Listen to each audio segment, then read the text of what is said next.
tu tem uma doença crônica que tem a dor, não faz sentido tu não mudar o teu aspecto de vida.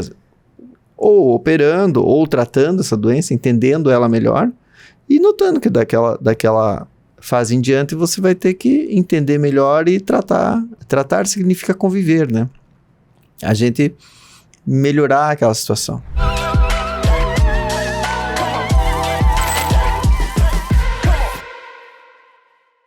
Oi, gente! Sejam todos bem-vindos a mais um LikeCast. Hoje a gente vai cuidar de você de um jeito bem diferente. A gente vai falar de problema que a gente pode ou não resolver. Quem responde é o meu convidado especial.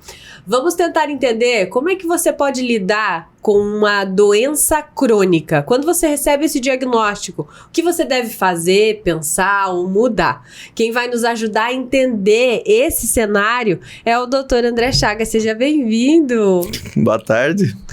Estou bem feliz, doutor, que você aceitou falar desse tema, porque realmente, toda vez que a gente recebe um diagnóstico que parece que a gente vai ter que conviver com ele, parece algo muito pesado. E aí você vai dizer assim, ô Jéssica, mas por que desse assunto? Porque hoje é um dos temas mais pesquisados, né, em relação à saúde. E aí eu faço a pergunta até para quem tá em casa. Você conhece alguém que sofre de pressão alta? Lembrou de alguém? Agora eu vou falar de diabetes. Conhece alguém que já teve diagnóstico de diabetes? Agora, dor no corpo, então não tem como fugir. Você disse sim para qualquer uma dessas, eu tenho certeza. O que está acontecendo, doutor? Por que a gente vê os diagnósticos de doenças crônicas cada vez mais presentes no nosso dia, na nossa realidade? Bem, para mim é um prazer estar contigo sempre, Jéssica, também. Deixa eu começar assim, para pensar um pouquinho que eu vou te responder, né? Mas não há dúvida, e isso a gente sabe estatisticamente, que a população tem vivido mais anos, na média. Na idade, há poucos anos, há 100 anos atrás, nós vivíamos metade da vida média do que nós vivemos hoje. Hoje, a média no Brasil é mais de 70 anos. Para quem nasce, isso contando desde o nascimento. Se você fizer uma tabela onde você pegue só pessoas acima de 45 anos, isso vai acrescentar 10 anos. Então, quem tem mais de 45 anos, a chance de viver até os 90 é, na média, é muito grande, né? Porque muitos vão viver bem mais de 90 e alguns vão morrer aos 70, 75. Então, na média, vai dar 90. Então, esse talvez seja o primeiro aspecto, a gente vive mais tempo. O segundo aspecto é que pessoas com doença crônica, por que ela ficou crônica? Essas doenças antes, muitas vezes, levavam a óbito as pessoas mais cedo. Então, hoje viraram doenças crônicas. Talvez as neoplasias, os tipos de tumores, de câncer, sejam as doenças que mais a gente entendeu e consegue tratar ela e precocemente fazer diagnóstico, e ela virou uma doença crônica. O que era sinônimo antigamente de a gente morrer daquela doença. Né? Exato. Então a gente vê que a gente cada vez vê pessoas que já tiveram câncer. A gente conhece também, não é só diabetes e pressão alta, mas elas estão virando que nem pressão alta e diabetes. Eu lembro muito quando eu era pequeno, quem tinha diabetes estava fadado a ter uma vida difícil. Além de morrer cedo, tem uma vida bem difícil. Hoje, tu tem que descobrir que a pessoa tem diabetes. Tu perguntar para ela, porque os medicamentos melhoraram muito e a gente entendeu bem a doença, a gente sabe manipular. E talvez até tenha tratamento definitivo para diabetes. Hoje, ela ainda é uma doença crônica, mas tem alguns tipos de diabetes que já está se falando em resolução da doença. Acho que o principal problema da doença crônica, em muitos casos, é conviver com a dor ou conviver com algo que a gente não gostaria de conviver. E é por isso que o diagnóstico é tão pesado. Não tem como resolver rápido, doutor? Quantas vezes você responde essa pergunta na semana? Não, é exatamente isso, Jéssica, né? O que você gosta de fazer todos os dias que te dá satisfação, né? Você imagina, eu sou médico especializado em ortopedia, e na ortopedia nós tratamos muito dor crônica, não é diabetes, não é pressão alta, mas que são outras entidades, mas a gente sabe muito que pessoas que têm um problema de uma sequela, por exemplo, que deixa com defeito, ela às vezes encara isso, em vez de uma alteração no corpo dela, definitiva, uma sequela é um defeito definitivo, diferente do que tu era antes. Você tem um acidente de carro, você quebra teu cotovelo e não consegue mais fazer esse movimento. Ou um tornozelo e você fica com o tornozelo rígido, duro. Não faz mais o movimento.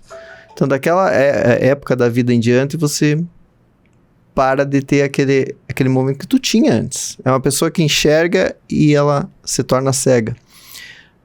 Eu convivi muito na minha vida com o trauma raquimiodular, que é a fratura de coluna que te deixa com alguma sequela e tu tem que ver que daquela época em diante você vai ter aquele tipo de problema. Então, a doença crônica faz talvez você aceitar um novo modo de viver ou brigar com esse novo modo de viver. E, às vezes, as pessoas se juntam, fazem grupos para fazer isso que tu falou. Tentar entender emocionalmente como aquela perda que tu teve da saúde. E que a gente vive falando, mas é verdadeiro que tu só valoriza quando tu perde, né? Então, o que você pode fazer para ajudar essas pessoas, né? Muito. A informação, a gente pode juntar pessoas como esses grupos que a gente se junta para ajudar pessoas num clube que tem dificuldade financeira ou dificuldade de alimentação. Aí são pessoas que têm dificuldade de entender a saúde delas. Os ostomizados, aqueles que usam a bolsinha aqui do lado, que tem um problema intestinal, que é definitivo. Tem uns que são temporários. Tem muitas pessoas que não têm uma aceitação daquilo. É a mesma coisa da pessoa que fica com uma plegia, uma paraplegia, que a gente diz que quebra a coluna e não consegue mais caminhar. Até hoje na medicina não se achou uma maneira. Existe muito estudo e muito investimento nessa maneira de diminuir essa sequela. Mas não temos soluções ideais ainda para pessoas e que sejam a custo barato ainda, né? Que todos possam ter. Então, às vezes, tu vê pessoas que ficam muito para baixo, elas não conseguem dar a volta por cima, deprimem, até acabam morrendo com outras doenças, tendo uma vida muito ruim, e pessoas que conseguem entender isso e bola para frente e vão sair daqui, esquece o passado e vão ter uma nova vida, né? Eu me lembrei de uma entrevista que nós tivemos numa rádio aqui de Cascavel, onde fica o nosso podcast, onde um de vocês do quadril foi até lá e falou também em relação a essa resistência, que muitas vezes, por algum período, você vai precisar de uma bengala, de um apoio, e às vezes essa resistência é até por questão do como outro me vê. Então, eu não me aceito, às vezes, porque eu não quero que me vejam de uma forma frágil. Você percebe que existe isso? E eu vou citar aí as pessoas mais maduras, que eu acho que eles vão ficando mais teimosos, doutor. Falo pela minha avó. Beijo, vó. Mas assim, a idade faz a gente aceitar melhor, porque tu tem talvez vários itens mudando na tua vida e isso é lento e progressivo. Mas imagina uma pessoa de 30 anos num acidente que é de uma hora para outra. Ou uma pessoa que tem dor todo dia. Então, na nossa área tem muita dor crônica. A dor crônica, talvez a fibromialgia seja o exemplo que... Quem tem dor crônica, teve uma época, hoje melhorou isso, mas todo mundo era taxado de fibromialgico, que é uma doença de exclusão. A gente tem que descobrir outras causas, mas tem pessoas que têm dor... O fibromialgico tem dor todo dia. E ele não consegue achar uma desculpa para essa dor. Porque se você tem um acidente, você tem aquela desculpa. Ou você fica muito brabo com alguém que te levou ao acidente e bateu em ti. Ou brabo contigo mesmo, se você foi o culpado do acidente. Ou brabo até com o médico que te tratou, achando que ele não teve recursos para melhorar. Então a gente, às vezes... usa uma culpabilidade em alguém ou alguma coisa. Agora, quando é uma doença como a fibromialgia, que você faz exames são normais. O laboratório é normal, o raio-x é normal. A ressonância de várias partes do teu corpo são normais. E todo mundo olha para ti, é normal. é normal o exame, você continua sentindo dor. E a pessoa que tem dor crônica não dorme direito. Ela não descansa. Ela fica limitada pela dor para trabalhar, né? E o corpo dela não funciona direito. E será que ela consegue entender que isso hoje em dia é para a vida, né? A gente não tem uma cura para isso. Como a diabetes não tem cura, mas a gente tem bons medicamentos e tem maneiras de melhorar isso. Mas tu tem que aceitar que tu tem que fazer isso para a vida inteira. Né? E quando a gente fala de um para a vida inteira, parece muito pesado e assustador. Sim. Imagina, não me engano, mas eu acho que era o Graciliano Ramos que dizia no Grandes Sertões que a vida é um desafio. A vida é difícil, ela não é simples, né? E ela demora muitos anos, né? Eu sempre falo contra a pessoa que diz que minha pessoa é muito rápida a vida, daí eu brinco com a pessoa, não, a hora tem 60 minutos, passou igual para ti, igual para mim, né? Talvez tu tenha usado diferente esses 60 minutos, então isso é bem verdadeiro. Isso é o poeta que tem razão, viu? Porque isso é filosófico e tem que ser usado na efetividade do dia a dia, né? O doutor citou aí os autores, né? Dizem que, na verdade, os problemas eles vão existir, a gente vai ter que lidar com eles, mas é a nossa reação que diz se o problema vai ser maior do que parece ou menor do que parece.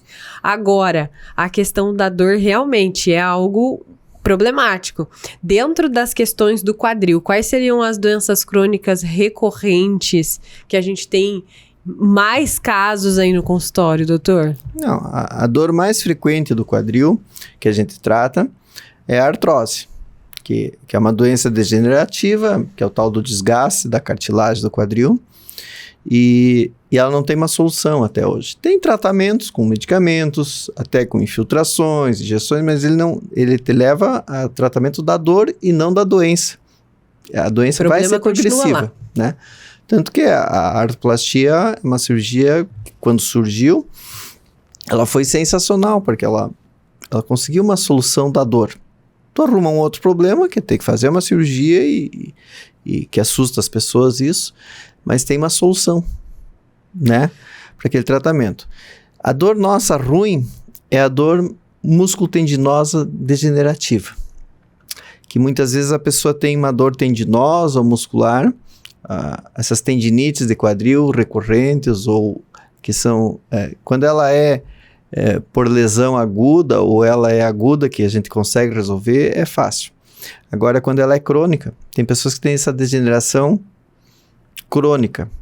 É tipo esporão de calcânio no pé, né? E é limitador, causador, e não tem uma solução boa, nem cirúrgica e nem medicamentosa. Porque a pessoa chega no consultório e ela quer, puxa, eu tenho esse diagnóstico, mas qual é a solução? Você é um médico, especialista, você sabe uma solução? Não, no mundo não tem uma solução boa. A solução depende de um pouquinho de ti e um pouquinho de mim. Eu vou te orientar e daí é que é diferente, porque às vezes a pessoa tem que mudar um pouquinho o estilo de vida dela também para se adequar àquele problema, né? O diagnóstico de doença crônica é sempre feito pelo médico. A pessoa não consegue dizer, se eu tenho sempre essa dor no quadril, se ela é crônica ou não. Só o médico vai te dar esse diagnóstico. Não, o conceito para médico de uma doença crônica, uma dor crônica seria uma dor acima de um certo período. Então, uma dor que não melhora com a medicação acima de 90 dias, nós podemos chamar que é uma dor crônica, né? Ou uma dor recorrente, que ela vai e volta. Ela me dói 90 dias, daí melhora 6 meses, daí volta incomodada ali 6 meses, né? Então tem doenças que são assim.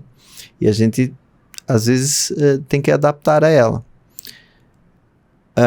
As pessoas, às vezes, forçam um tratamento que não é o ideal, né? E às vezes até se prejudicando.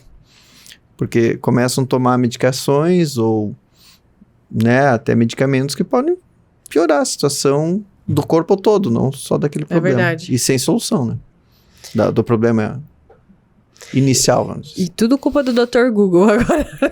As pessoas pesquisam bastante na internet também, né, doutor? Acreditam em muita coisa hoje. Não, mas isso sempre foi assim.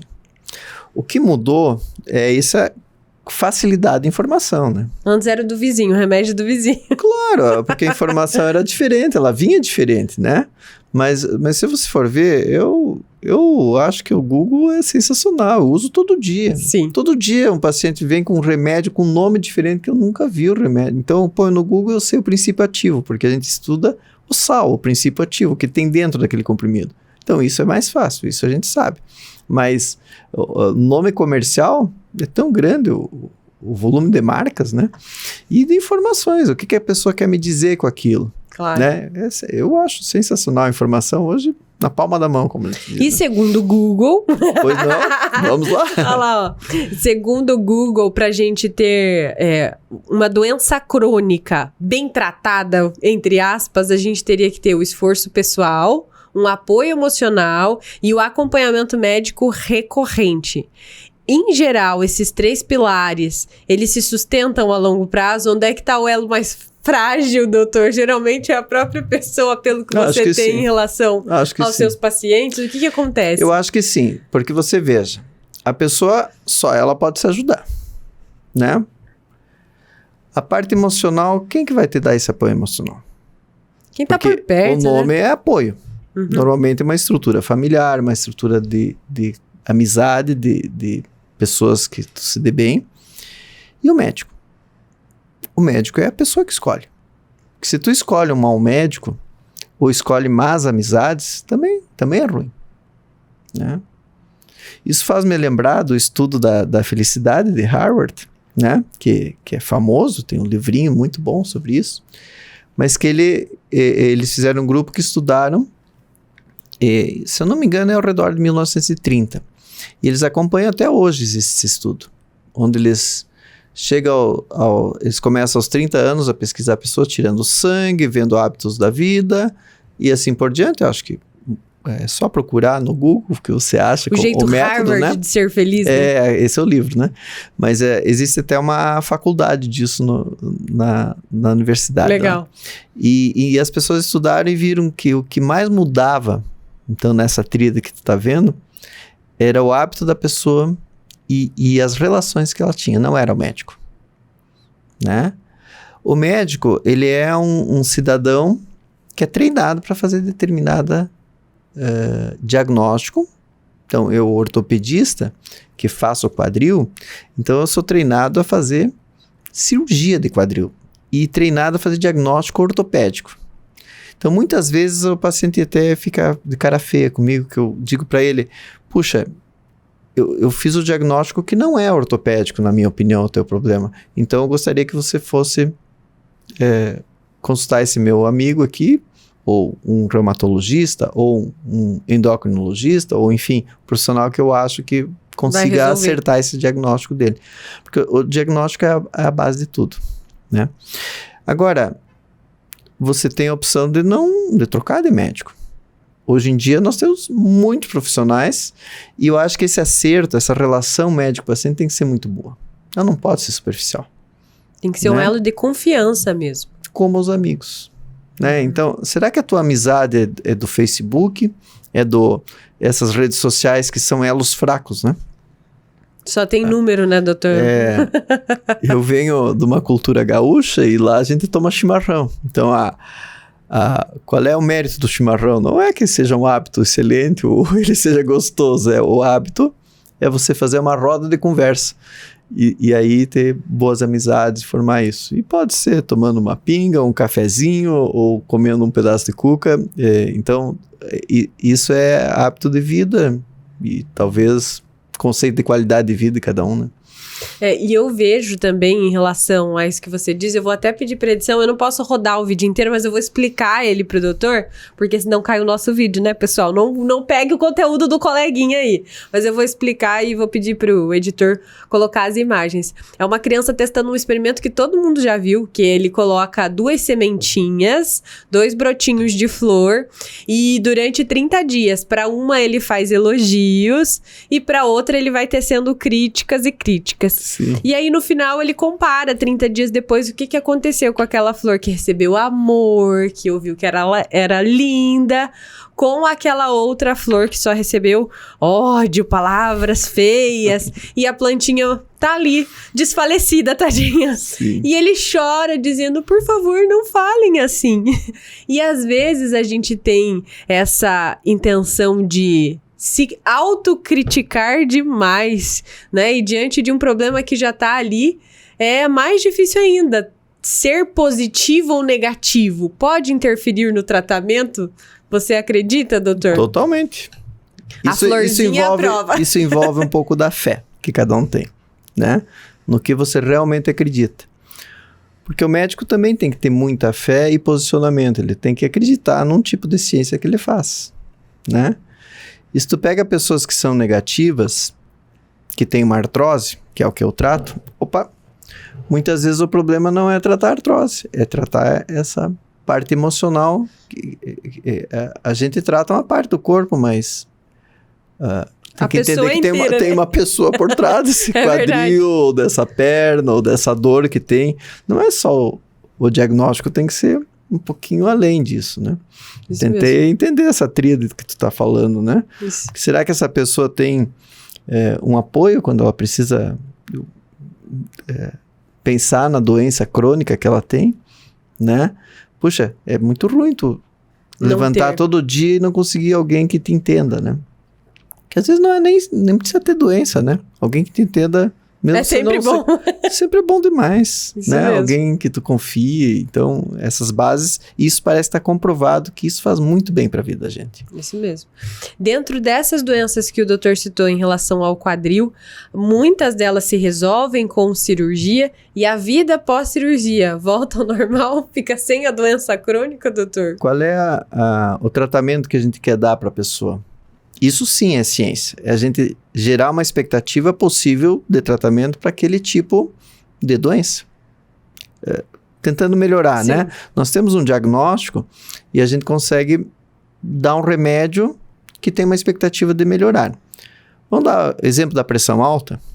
Tu tem uma pressão alta, se você tomar um remédio, ele regula a tua pressão e ela não estraga os teus vasos sanguíneos nos próximos 20 anos. Essa que é a ideia. E você tem menos chance de morrer do coração, que é um principal índice de morte para quem é velho, né? Então, se você tem um problema ortopédico, a gente pode melhorar essa tua condição para que ele limite menos e talvez uma expectativa de que ele funcione muitos mais anos aquela articulação, né? Pessoas jovens, como essas pessoas que operam o impacto femoroacetabular, né? São pessoas que, além de melhorarem o sintoma que ela tem, a gente quer dar uma expectativa de viver muito mais tempo com aquela articulação própria dela. Pessoas que estragaram a articulação, que têm artrose mais agravada, que tem indicação de cirurgia, a gente melhora a dor da pessoa e a limitação do movimento. Imagina uma pessoa que já não consegue mais caminhar direito, que é uma coisa tão básica pra gente, né? E a gente consegue melhorar isso. Então, é sensacional. As pessoas ficam muito satisfeitas, mas não é que o médico é bom quando ele tem o resultado esperado para aquele tipo de tratamento, né? Então não faz sentido nenhum ficar adiando cirurgia por aí, né, doutor? Que muitas vezes a gente usa o termo cirurgia e aí a pessoa não quer fazer a cirurgia, não, doutor. Eu acho que vale os ensinamentos de contar até 10. Porque as cirurgias, essa da artrose, por exemplo, é uma cirurgia que o paciente define. Não é uma coisa que tenha que ter pressa. Claro, tu esperar 20 anos para tomar uma decisão... Vai estar bem pior a situação. A gente vive ou diferente, né? Então, tu tem uma doença... Se tu tem uma doença crônica que tem a dor, não faz sentido tu não mudar o teu aspecto de vida. Ou operando, ou tratando essa doença, entendendo ela melhor e notando que daquela fase em diante você vai ter que entender melhor e tratar. Tratar significa conviver, né? A gente melhorar aquela situação. Não é o que a pessoa quer, é uma solução sem aquele diagnóstico, sem aquela doença, que é uma coisa ruim, né? Doença é coisa ruim.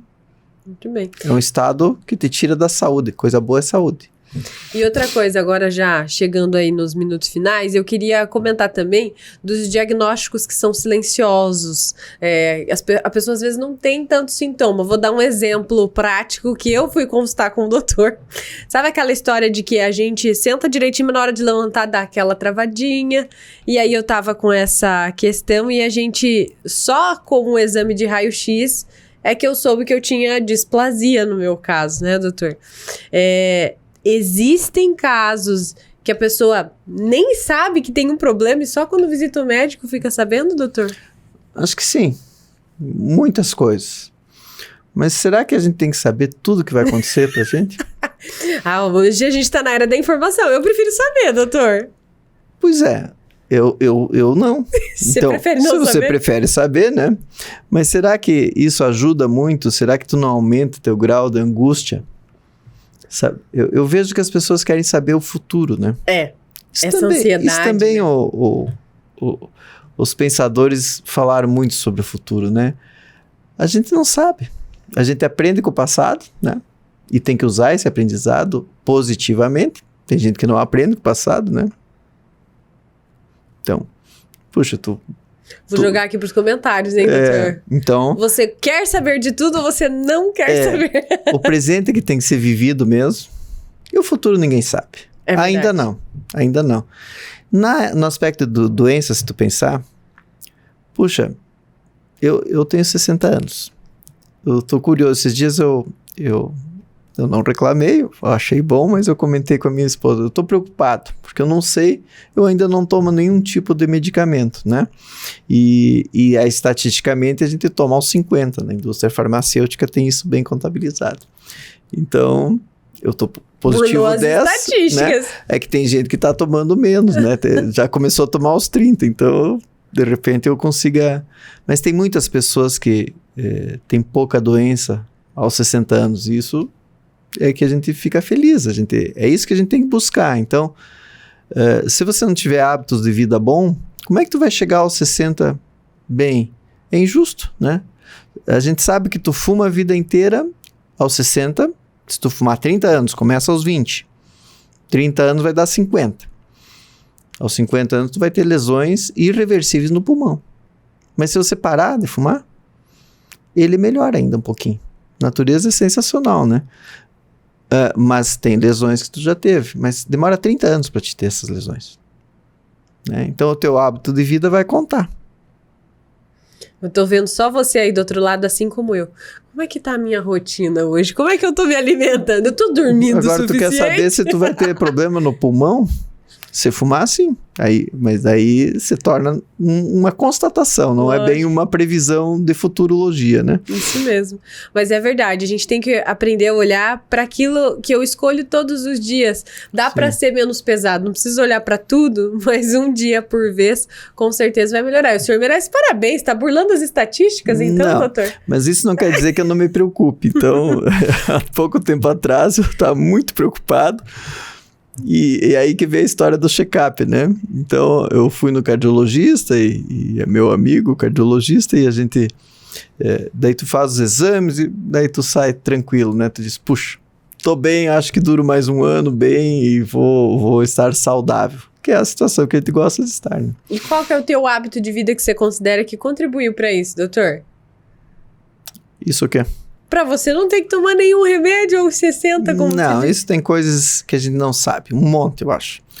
Tem uma coisa que é a genética. A gente não muda a nossa genética ainda, né? Ou muda pouca coisa. Já tem coisas sendo mudadas, né? Eu acho que o hábito de vida... eu nunca aprendi a fumar. Eu nunca aprendi a tragar. Quando a gente era jovem e não... até fumava em festa e era natural fumar passivamente, né? Mas se tu fizer isso ocasionalmente, não. A gente viajava de avião, o ônibus era na frente, não podia fumar, atrás podia fumar, misturava todo o ar, né? Mas isso não é 20 anos seguidos, 30 anos seguidos. Então, acho que foi um hábito bom. Eu optei por não fumar. Apesar que eu conheço exceções de fumantes que fumaram 30 anos e não morreram do cigarro. Mas a chance aumenta muito de tu ter problemas e até morrer disso, né? Acho que a gente tem que ter um pouco de sorte na vida, porque tu escolher caminhos bons, né? E eu conheço muitas pessoas com 60 anos que têm condição boa hoje, com 70, 80, a gente opera pessoas que nunca tinham ido ao hospital antes. Então, a minha dúvida naquela tua pergunta inicial, o que realmente a gente tem que se preocupar e fazer esses exames, ir em médico ou tomar remédios? O necessário. Às vezes tem que esperar ter o sintoma. Entendi. Você anotou aí? Agora, se você ficou com alguma pergunta, aproveita aqui os comentários que o doutor André volta, né? Você gosta de vir aqui, né, doutor? Você volta? Sim. Então tá bom. Obrigada mais uma vez pela participação. Tenho certeza que muita gente aí do outro lado também aprendeu e eu também, tá? Vou tentar ser menos ansiosa, vou me preocupar menos com o futuro. Com essa pressão que você faz da pergunta, você gosta mesmo de vir aqui? Vou dizer que eu gosto mais pelo Max do que por ela. Ainda falou aqui, gravando, hein? Você não tem... O que eu vou aguentar do Max agora, gente, não vou nem comentar. O Max vai cortar isso. Muito obrigada, doutor. Volte sempre. Para você que tá aí do outro lado, te vejo de novo no próximo LikeCast com mais conversa boa que ajuda você a viver melhor. Até mais.